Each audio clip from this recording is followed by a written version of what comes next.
My name is Cary Vaughn, and I represent part of the 2012 West Star Leadership Class, which is administered by the great UT Martin.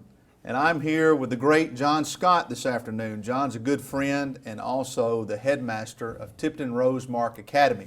Hard to believe it's his 6th year at TRA, and prior to that, John has 34 years in the public school system, serving as principal, superintendent, and also the Assistant Commissioner of Education for the state of Tennessee. He is celebrating his 40th year in education, and I'm sure we could talk a half a day, John, about the difference between the private sector and the public sector. Yeah, we could. What I want to focus on today is the topic of educational leadership.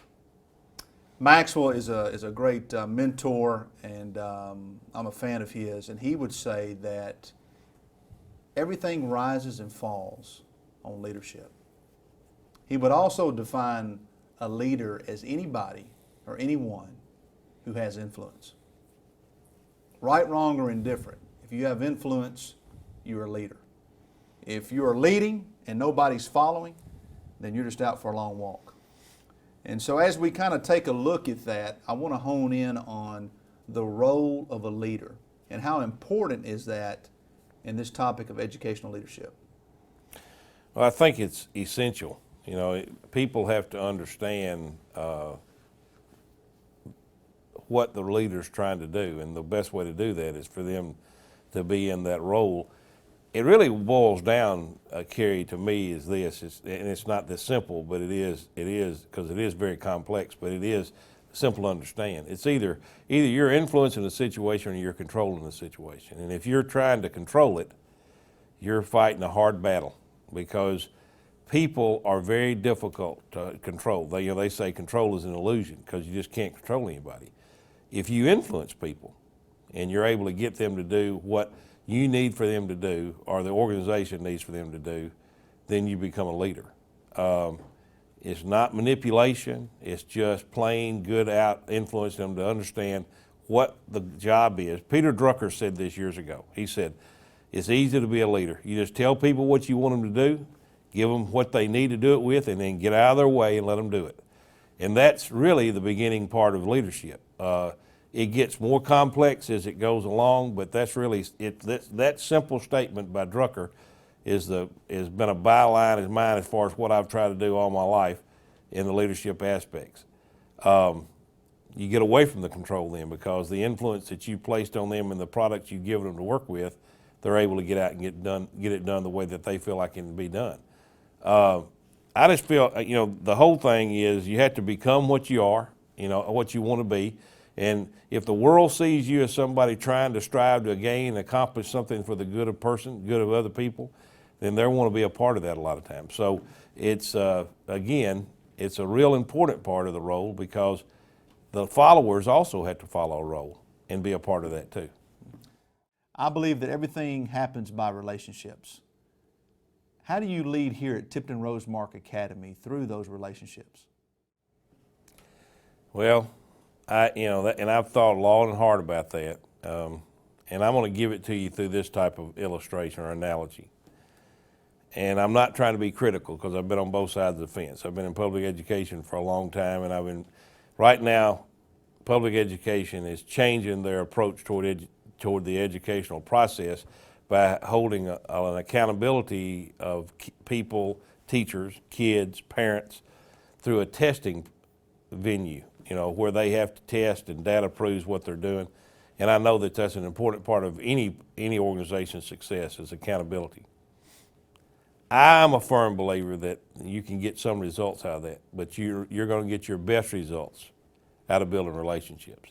If you're unable to build relationships through trust and understanding, there's no way you're going to get people to do what you want them to do or what they need to do. You can't force them. It's just like that control thing, and they don't do it. They do it. If they do anything, they do it reluctantly. I hope that we're able to get to that point at Tipton Rosemark Academy, because our evaluation model, our incentive programs, our professional development we do with our people are all built around the all important relationship aspect of, and our leadership responsibilities with the people in this room they understand that come in this room and meet with me on leadership is they understand that their responsibility is to be a servant. If they're not you can build relationships best when you're serving people. You can't build them when you're forcing or driving or hurting people.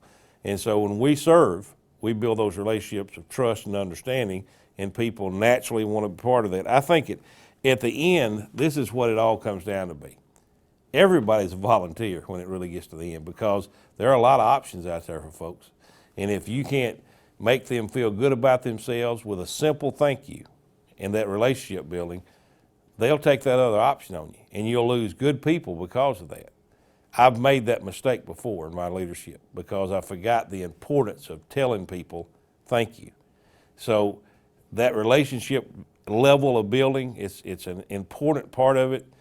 You know, you try to influence people through a good role model, be what you are and what you're wanting them to be, and then you start building that trust through a relationship of understanding and influence and appreciation.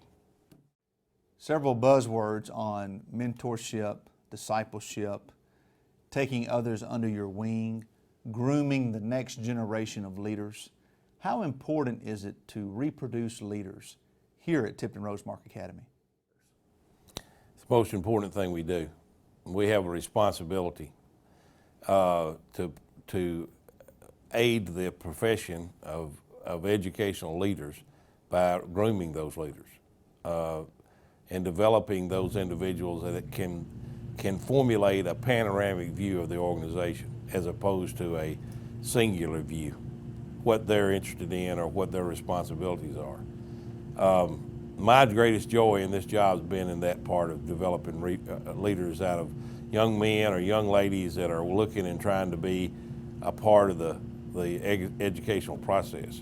You know, it's an initiative because you have to make it an initiative. And if you just say it's going to happen because they're going to watch what you do and emulate you, that's not what's going to happen. A lot of that has an influence on people, but it's not the only thing. You have to make a deliberate effort to train them through professional development activities. Each year in our staff, for example, we read a book or listen to a tape series, and we discuss it all year long. Each month we bring it up. And they hear questions and important things that they need to consider in their leadership responsibilities. I think one thing that we're responsible for is what kind of leader are we being? What kind of, do we self-evaluate? Do we say, what kind of leader have I been today? Because the people that don't do that turn out to be the kind of leader that other people ought not be following, you know, or at least, in the very least, that self-awareness helps you realize that you are in front of people every day.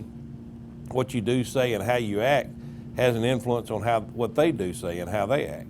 The focus that we have in our actions and our beliefs and our values and our strengths and our weaknesses all come out in those actions about our self-awareness. So I think that our responsibility, one of the most important responsibilities of a leader, and I'm in the twilight of my leadership, I think, and I really don't know what God has planned for me in the next few years.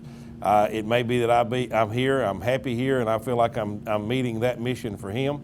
But it may also be that He chooses me to go somewhere else. I have to have someone in place here that can help take up the responsibility of leading this school. And I was told by a great leader that I grew up with long ago. He was my high school principal and was a principal for 40 years. He said, you know, you got to do two things. You got to hire good people that are prepared as leaders. That means they've done the homework. They've gone out and they've studied and they've attended seminars and workshops and taken the educational classes. And then you got to hire godly people. You got to hire people that know the difference in right and wrong, are not afraid to stand up for it. So our reproduction of leadership at Tipton Rosemark or anywhere else that I've been has always been deliberate. It has not been accidental or coincidental.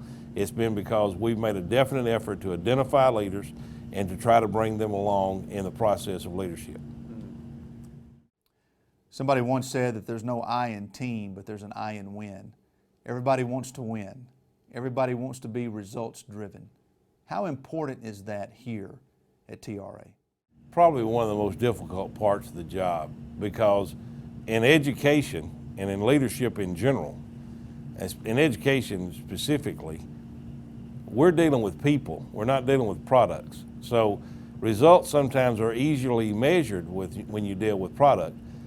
We are dealing with a product, the result of our children and their preparations for their futures. But the intangibles that come into play there are personalities. I think that all aspects of leadership are important, but I believe in accountability. I believe that we should show positive results in our children. In this particular case, people invest money into preparing their children here, but in every place, whether it be public or private schools, or other opportunities for education, the results means that they're prepared to meet life's challenges that they're going to face in a world that we don't know at this point in time what challenges are going to be placed before them. So that results of leadership that we have has to trickle down from whoever's in charge in this particular situation to the people that are in charge of the next level, which are teaching the children directly in the classroom, to the parents, to the kids, so that they'll be prepared down the line. I think the significant part of that, though, is this. You have to get people to buy into your vision. Again, you have to cast that vision to get that results. Because if you think it's going to happen because they have to have it, that's not true anymore. There's too many other options out there for people to take that are not always good options in their lives. And a lot of times people will take the easiest way out when they really don't need to do that. So if I want people to buy into a results-driven school, or in this case, organization, then I have to sell my vision to them. And I have to make sure that if I paint it, they know what it looks like. People really do want a challenge. I do know that. Kids want a challenge. Parents want their children to be challenged in education. They really do want to be a part of something significant, especially in this day and time. I see our kids wanting to be a part of this. We have a one-to-one initiative at this school, and they like being a part of something that's different because they have a computer they can utilize in a lot of aspects of their learning environment. But they want to be that, and they're eager to be a part of something that they know is good. So that all builds in around around the result of any type of organization. If you don't have that eagerness, that trust, that understanding of what it's all about, and that significance of it, it's very difficult to lead people because and I think a good friend of mine told me this: in absence of true leadership, people will do what they think is right. So leaders have the responsibility of pointing out to them what kind of results we want at the end. Stephen Covey said this many years ago, and it's a good way, I think, to follow is when you start something, begin with the end in mind. And it's just like what you mentioned just a minute ago about if you got 50 things to do, make sure one of them's a sale. This thing is, if you want a results, you need to tell people what you want at the very beginning, not at the end, and then build toward everything you do toward that. In John Maxwell's book, The 5 Levels of Leadership, he talks about the pinnacle level, which pretty much says that people will follow you because they respect you, which really brings to light how important integrity is. Integrity is the bedrock for anything. Without it, you can't build upon it. How important is leading by respect here on this school campus? Well, we certainly had our ups and downs about the respect aspect because you cannot demand people's respect. You have to earn it, and that takes a while. They have to understand, first off, that your foundation is built around a very strong sense of integrity, and integrity drives everything that you do. If they can't trust you to do what is right in difficult situations, then you'll never build that trust and an understanding of true integrity. It runs through your system like the blood in your veins. And if they question your intent and your behavior, you'll not gain that. I know people that follow other folks even though they may disagree with what they're doing because of the respect they have for them. They trust them enough to say, I respect him to do or her to do the right thing, and I've seen them do it too many times before.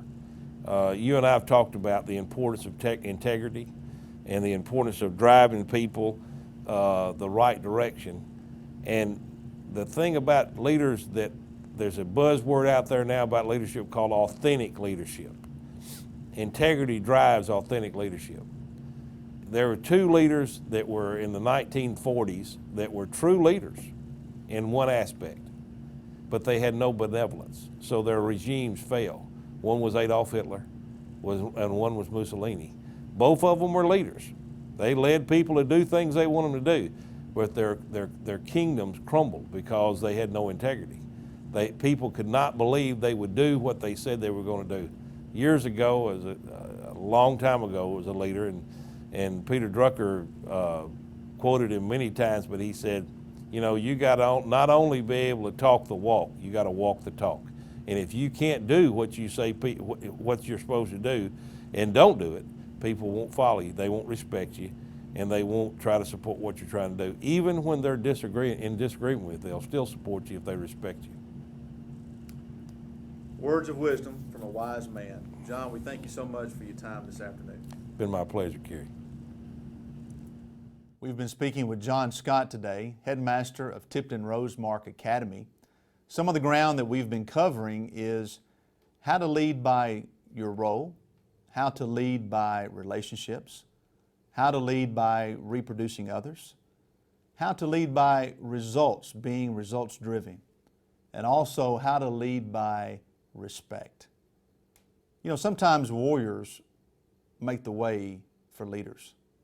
And my challenge to you is this: if you can strive to be at that pinnacle level, at the height of your leadership ability, that is the respect level. People will follow you because they respect you. People will come under your authority because they believe that you are a person of integrity. We want to thank John for his time today, and we want to challenge you to keep on leading.